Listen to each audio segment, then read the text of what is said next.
How are you all, guys? I hope you all are doing well and great. So, जिसका मुझे था या guys, मेरी date sheet finally आ जिसके चुकी लिए है, जो कि ना फर्स्ट डे को है आईटी, जो कि मैं उतना नहीं पढ़ती गाइस। और अभी बच गया 2:52। आज मैंने सुबह से बस इंग्लिश पढ़ा है, क्योंकि 12 को ना मेरी इंग्लिश की एग्ज़ाम है।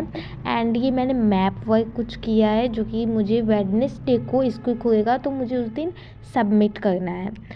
एंड देन मैंने सोचा इंग्लिश को ही पूरा किया जाए, तो मैंने मोमेंट्स बुक लिया। एंड उसके जो मैंने चैप्टर थे वो मैंने पूरे ऑलरेडी कर चुके थे, बट एक चैप्टर लेफ्ट थे, जो कि था हैप्पी प्रिंस, जो कि मैंने वाईटी पे एनिमेटेड वीडियो लगाया, जिससे कि मुझे अच्छे से समझ में आ जाता है। एंड अगर आप भी इंग्लिश की प्रिपरेशन कर रहे हो तो आप इससे हेल्प ले सकते हो, ये बहुत ही यूज़फुल रहेगा।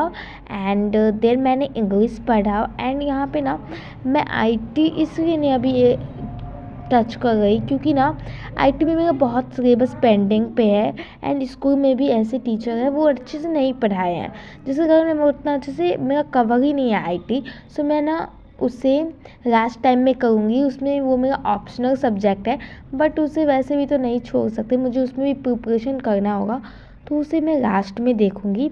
बट ये इंग्लिश तो मेन सब्जेक्ट के ही अंदर आता है, तो इसे तो पढ़ना ज़रूरी है ना। सो मैंने इसे कंप्लीट किया इस लेक्चर को। एंड मेरे जितने भी डाउट थे वो तो सारे मेरे छक्के छक्के गुर हो गए। एंड देन मैं सोची इसके बाद मैंने दही वागा खाया, जो कि बड़े ही टेस्टी बने थे। एंड इसी के साथ एंजॉय करते करते मेरे मोमेंट्स के जो मेरे जितने भी चैप्टर थे वो मैंने रिवाइज़ कर लिया। एंड इसके बस मेरे ना क्वेश्चन प्रैक्टिस बाकी थे, जो कि मैं सोच रही थी कहाँ से करूँ। एनसीईआरटी के सारे क्वेश्चन मैंने रिवाइज़ करने का सोचा। देन ना मेरे मोटिवेशन भी जागा, फिर मैंने मोटिवेशन वाला एक सॉन्ग लगाया, जो कि इसमें बहुत सारे सॉन्ग थे। एंड देन मैंने अपना एनसीईआरटी कॉपी खोला। एंड उसमें जितने भी क्वेश्चन थे लाइक एनसीईआरटी ही थे, सो उसे मैंने रिवाइज़ करने का सोचा, क्योंकि ना वो अगर रिवाइज़ हो जाए तो एग्ज़ाम में कभी कभी होता है जो एनसीईआरटी बेस्ड ही पूछ लिया जाता है। सो मैंने एनसीईआरटी के सारे क्वेश्चन रिवाइज़ किए, जो कि बहुत ही मुझे कॉन्फिडेंस था, जो मीन्स जो पढ़ी वही क्वेश्चन में आ गए थे। एंड इससे ना कॉन्फिडेंस लेवल गाइस बढ़ जाता है। सो इसे पूरा करने के बाद मेरे तो भाई क्या बोलूँ, इतनी सारी खुशी मिल गई थी ना। मेरी इंग्लिश के एग्ज़ाम है, बस मेरे अब बिहाइव के थोड़े से चैप्टर बाकी है।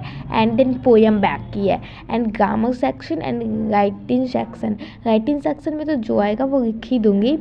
एंड देन मेरी इंग्लिश की टेंशन ऑलमोस्ट ख़त्म ही हो चुके हैं। एंड देन मैं इसे कंप्लीट करने के बाद उसके बाद मैंने साइंस उठाया, क्योंकि ना इंग्लिश पढ़ते पढ़ते मैं बोर हो चुकी थी अब। एंड मैंने ग्रेविटेशन चैप्टर अच्छे से कवर किया। एंड उसमें जितने भी कॉन्सेप्ट थे उसे मैंने अपने सिर में घुसा लिया, जो कि घुस नहीं रहे थे। एंड देन मैंने चैट जीपीटी से भी क्वेश्चन मांगा इंग्लिश का फॉर प्रैक्टिस। एंड देन मैंने मेरे सारे टेबल गंदे हो गए थे टेबल, तो मैंने उसे अरेंज किया।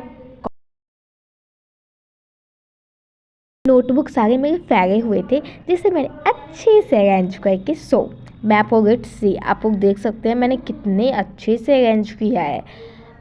थोड़ा सा तो वक्त लगा, बट अच्छे से हो गया गाइस। एंड इसे करने के बाद बहुत ही मेरा स्टडी टेबल बहुत ही क्लीन नीट एंड क्लीन लग रहा था, जिसे देखने के बाद मुझे अंदर से अच्छी वाली फीलिंग आ गई थी।